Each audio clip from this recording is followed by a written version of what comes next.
সূরা আল বুরুজ। রহমান রহিম আল্লাহ তাআলার নামে। শপথ বিশালকায় গম্বুজ বিশিষ্ট আকাশের। শপথ সেই দিনের যার আগমনের ওয়াদা করা হয়েছে। শপথ প্রত্যক্ষদর্শী সাক্ষীর। শপথ সেই ভয়াবহ দৃশ্যের এবং যা কিছু তখন পরিদৃষ্ট হয়েছে তার।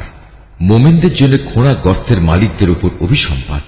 আগুনের কুণ্ডলী যা জ্বালানি দ্বারা পরিপূর্ণ ছিল। অভিসম্পাত তাদের উপরও যারা তার পাশে বসা ছিল। এ লোকেরা মোমেনদের সাথে যা করছিল এরা তা প্রত্যক্ষ করছিল। তারা এ ঈমানদারদের কাছ থেকে এছাড়া অন্য কোনো কারণে প্রতিশোধ গ্রহণ করেনি যে তারা এক পরাক্রমশালী ও প্রশংসিত আল্লাহর উপর ঈমান এনেছিল।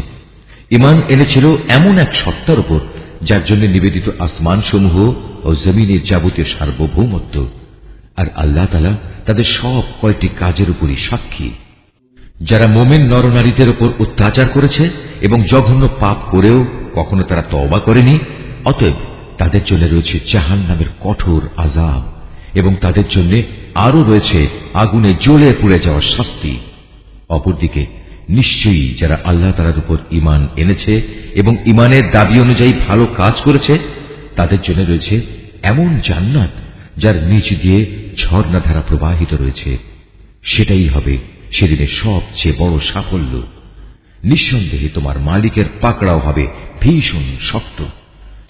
তিনি প্রথমবার সৃষ্টি করেন, আবার তিনি দ্বিতীয়বার সৃষ্টি করবেন। তিনি ক্ষমাশীল, সৃষ্টিকে তিনি ভালোবাসেন। তিনি সম্মানিত আরশের একচ্ছত্র অধিপতি। তিনি যা চান নিজ ক্ষমতায় বলীয়ান হয়ে তাই করেন। তোমার কাছে কি কতিপয় বিদ্রোহী সেনাদলের কথা পৌঁছেছে?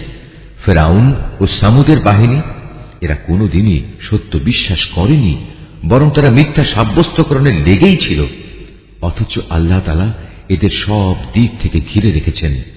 কোরআন উন্নত ও মহামর্যাদা সম্পন্ন একটি গ্রন্থ। একটা মহা ফলকে এটা সংরক্ষিত আছে।